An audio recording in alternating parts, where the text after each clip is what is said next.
नमस्कार, छायाज रेसिपीजमध्ये आज आपण बनवतोय उकडीचे मोदक। अगदी साधी सोपी अशी कृती आहे। सगळं साहित्याचं अचूक प्रमाण मी आज सांगितलेलं आहे। चला तर लगेच बनवायला सुरुवात करूया। तर सगळ्यात आधी आपण सारण तयार करूया। इथे मी गॅसवरती कढई गरम करत ठेवले। यामध्ये 1 चमचा साजूक तूप घालायचं आहे।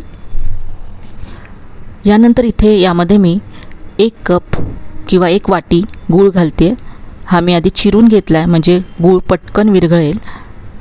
पाणी यामध्ये अजिबात मी घातलेले नाही आहे।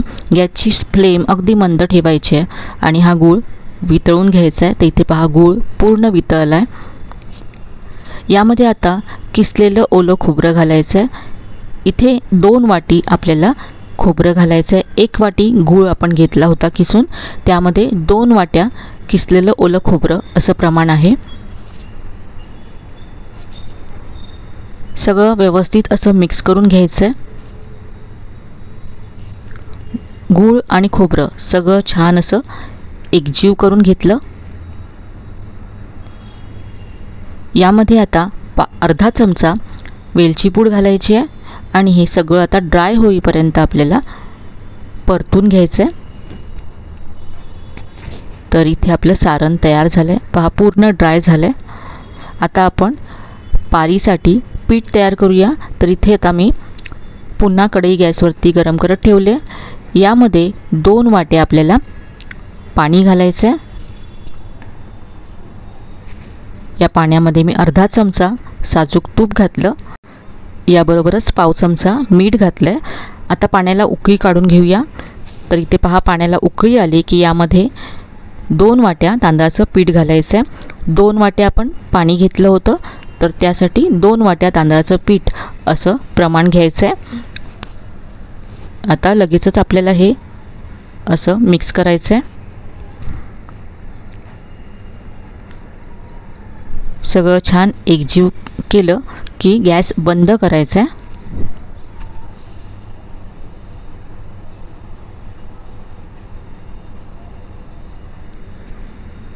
तर इथे मी गॅस बंद केला।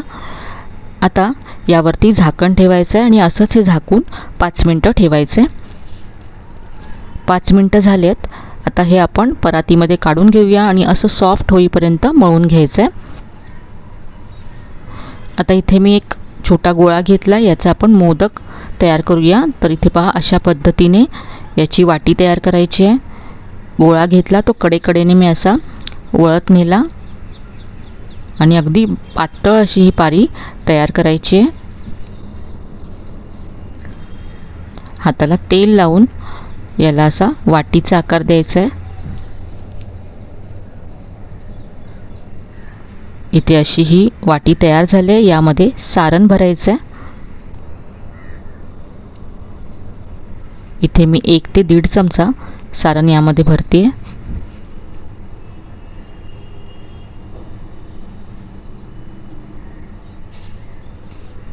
आता याला पहा अशा कळ्या पाडायच्या आहेत।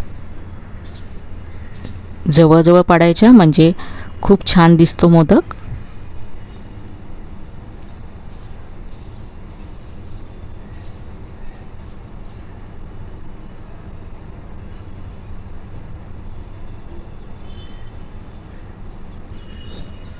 हाताला तेल लावायचं म्हणजे हाताला पीठ चिकटणार नाही। तर इथे अशा कळ्या मी पाडून घेतल्यात। आता आपण याला सगळ्या कळ्या अशा एकत्र करून घ्यायच्या आहेत।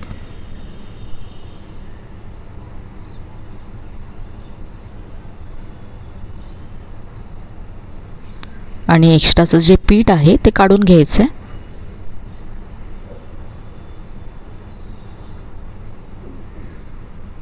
तर अगदी मस्त सुबक असा आपला हा मोदक तयार झाला आहे। तर पाहू शकता याच्या कळ्या किती मस्त दिसत आहेत। तुम्हाला जर असा मोदक जमत नसेल तर तुम्ही पातोळ्यासुद्धा बनवू शकता। तर इथे मी तुम्हाला पातोळ्यासुद्धा बनवून दाखवते। इथे मी हळदीचं पान घेतलं आहे। यावरती हा गोळा असा पसरवून घ्यायचा आहे।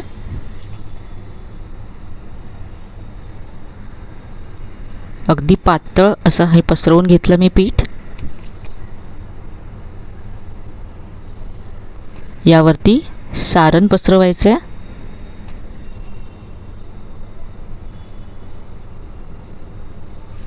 आणि हे असं बंद करायचं आहे.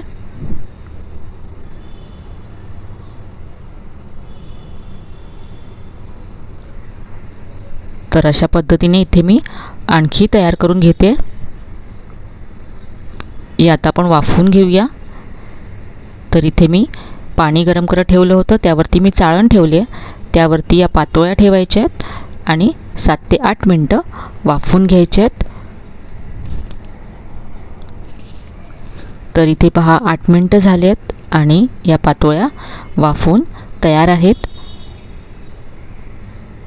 पाहू शकता हळदीच्या पानांची मस्त डिझाईन याच्यावरती उमटली आहे आणि हळदीच्या पानाची चवसुद्धा यामध्ये उतरते आणि खूप मस्त अशा ह्या पातोळ्या तयार होतात.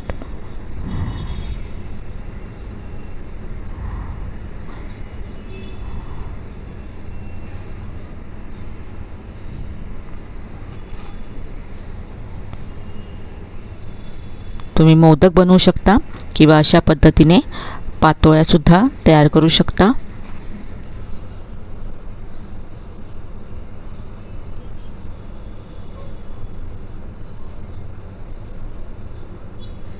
अशाच पद्धतीने इथे मी मोदकसुद्धा वाफवून घेतलेत 8 मिनटं. मोदक तयार झालेत. तर आजची ही रेसिपी तुम्हाला नक्कीच आवडली असेल. रेसिपी कशी वाटली कमेंटमध्ये कळवायला विसरू नका.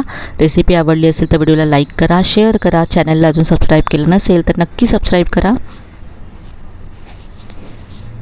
चला तर मग पुन्हा भेटूया अशा छान छान आणि नवीन नवीन रेसिपीसह.